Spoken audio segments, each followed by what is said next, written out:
Baik Bapak Ibu, masih terkait dengan pendataan non-ASN tahun 2022. Barangkali Bapak Ibu ada yang sudah melakukan pembuatan akun, melakukan pengisian data, ada juga yang belum sama sekali. Nah, ini perlu saya sampaikan berkas-berkas yang perlu Bapak Ibu siapkan dan teknis yang benar. Nanti seperti apa saya akan jelaskan satu persatu. Karena banyak pertanyaan di channel saya, banyak yang salah melakukan pengunggahan. Ada yang foto yang salah tertukar dengan KTP, ada yang salah menyebut riwayat kerja dan lain sebagainya. Nah, ini Bapak Ibu simak dengan baik sampai akhir ya, nanti bisa dijadikan sedikit gambaran. Nah, untuk berkas yang perlu disiapkan itu yang pertama adalah KTP. KTP ini adalah KTP asli yang di-scan nanti diunggah saat buat kartu informasi akun. Seperti ini menunya. Ekstensi filenya JPG atau JPEG maksimal 200 KB Bapak Ibu. Kalau tidak mempunyai KTP, eKTP, maka boleh menggunakan bukti kependudukan resmi lainnya yang dapat diunggah di sini. Nanti Bapak Ibu tinggal berusaha untuk masuk saja di saat membuat akun. Dan yang kedua, file yang diperlukan itu adalah KK, karena nanti diminta untuk menginput nomor KK saat membuat kartu informasi akun. Nah, ini ada kolomnya nanti untuk menginput nomor kartu keluarga. Dan yang ketiga, nomor HP ya, nomor HP Bapak Ibu yang masih aktif, karena di sini ada kolom nanti di saat pengecekan identitas Bapak Ibu diminta untuk menginputkan nomor HP aktif. Kemudian yang keempat, Bapak Ibu siapkan juga email yang masih aktif. Nah, ini diinput juga nanti pada saat pengecekan identitas, di saat membuat kartu informasi akun diminta untuk mencantumkan email pribadi yang masih aktif. Ingat, email pribadi Bapak Ibu masing-masing, jangan menggunakan email orang lain. Dan yang berkas kelima adalah pas foto. Nah, pas foto ini diupload nanti saat membuat kartu informasi akun atau di saat registrasi akun di awal. Nah, untuk pas foto ini banyak yang menjadi tanda tanya atau saya katakan perdebatan. Di channel saya juga banyak yang bertanya. Karena saya tunjukkan dulu di buku panduan sebelumnya, ini jelas dinyatakan file pas foto berwarna dengan latar belakang biru yang berformat JPG atau JPEG dan berukuran maksimal 200 KB. Ya, ini di buku panduan sebelumnya. Nah, di buku panduan yang terbaru yang setelah revisi, ini pernyataannya adalah file pas foto berwarna yang berformat JPG atau JPEG dan berukuran maksimal 200 KB. Latar belakang birunya hilang. Namun, ketika Bapak Ibu sudah berhasil melakukan pengecekan identitas, nanti tampil seperti ini. Fotonya di contoh ini adalah latarnya biru. Kemudian kalau cek juga di buku panduan yang terbaru, fotonya latar biru, di kartu informasi akunnya juga tampil foto yang berlatar belakang biru, dan di kartu pendataannya, contoh kartu pendataannya ya, juga tampil warna biru. Sedangkan di buku panduan yang lama, di contoh kartu informasi akun dan di contoh kartu pendataannya itu latarnya merah. Tapi di pernyataannya diminta untuk berlatar belakang biru. Nah, ini banyak yang merasa salah karena mengupload foto yang mengupload foto yang berlatar merah. Jika Bapak Ibu juga perhatikan bahasanya di saat Bapak Ibu sudah berhasil masuk di pengecekan identitas, untuk yang sekarang ya, yang sudah terupdate, ini ada tulisan pas foto yang diunggah adalah pas foto yang tampak muka dengan jelas seperti gambar di samping. Tidak ada diminta untuk yang latar belakang biru, cuma ekstensinya saja yang diminta, JPG atau JPEG maksimal 200 KB.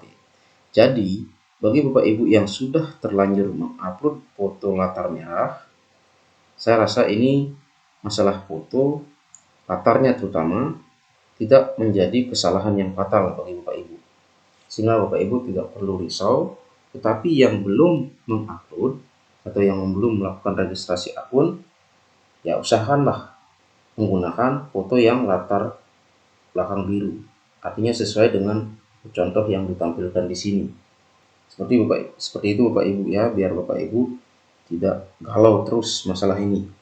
Kemudian berkas yang keenam yang harus Bapak Ibu siapkan adalah ijazah. Karena nanti ketika Bapak Ibu sudah berhasil membuat akun dan Bapak Ibu login, maka pertama kali yang diminta untuk diupload itu adalah ijazah.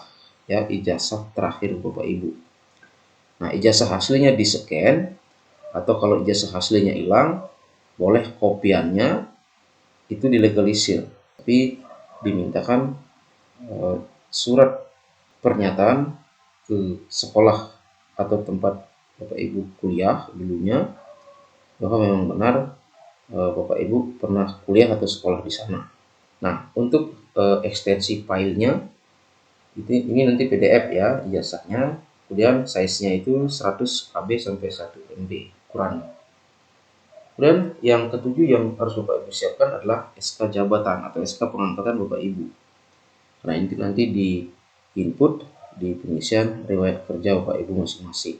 Nah, sama SK-nya ini scan yang asli, atau kalau tidak ada aslinya boleh kopiannya tapi harus dilegalisir. Nah, untuk teknis penginputan, karena di buku panduan itu kan diminta menginput 5 SK terakhir. SK yang terbaru itu adalah yang tahun 2021, kemudian tahun sebelumnya berarti tahun 2020, tahun sebelumnya berarti 2019.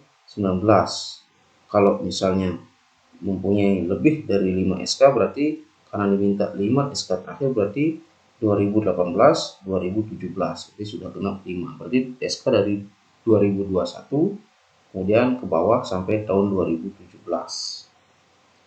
Nah, banyak juga yang bertanya, bagaimana jika lebih dari 5 tahun? Nah, banyak juga yang Bapak Ibu ingin, terutama yang mengabdi lebih dari 5 tahun, biar terlihat semuanya bahwa Bapak Ibu sudah mengabdi lebih dari 5 tahun. Ada yang memberi solusi, nanti input SK-nya, kalau misalnya Bapak Ibu punya SK 10 tahun, 10 SK, artinya 10 tahun, nanti diinput untuk masing-masing file nanti digabung 2 tahun 2 tahun. Misalnya 2021 digabung dengan 2020. 2019 digabung dengan 2018. Kalau menurut saya itu keliru Pak Ibu. Karena nanti kan di saat menginput riwayatnya itu kan sudah ada contohnya yang 2021 misalnya. Itu SK awal tanggal SK awalnya kan 4 Januari 2021 sampai SK akhirnya 31 Desember 2021. Nah, itu berarti di riwayat penginputan itu SK-nya per tahun. Ya, SK Bapak Ibu kan SK-nya per tahun. Nanti kan akan dicek. Kalau Bapak Ibu paksa gabungkan, kan tidak ada SK yang dari 4 Januari 2021 sampai dari tanggal 2 Januari 2020 sampai 31 Desember 2021. Kan pasti per tahun. Sehingga kalau menurut saya lebih baik ikuti saja input SK 5 tahun terakhir saja. Toh juga ini baru sebatas pendataan Bapak Ibu. Yang penting Bapak Ibu masuk pendataan dulu. Nanti kalau misalnya ini dijadikan dasar pengangkatan, kemudian dilihat siapa yang lebih lama pengabdiannya itu yang diutamakan, kan pasti akan ada pendataan ulang untuk yang melihat masa pengabdian yang sudah lama tersebut. Nah, ini intinya Bapak Ibu, yang penting masuk pendataan dulu. Kemudian yang kedelapan yang harus Bapak Ibu siapkan itu adalah bukti gaji. Nah, ini untuk bukti gajinya sama scan aslinya atau tidak ada aslinya, kopian boleh tapi harus dilegalisir juga. Nah, ini sama untuk mengukur bukti gaji, ini mengikuti SK.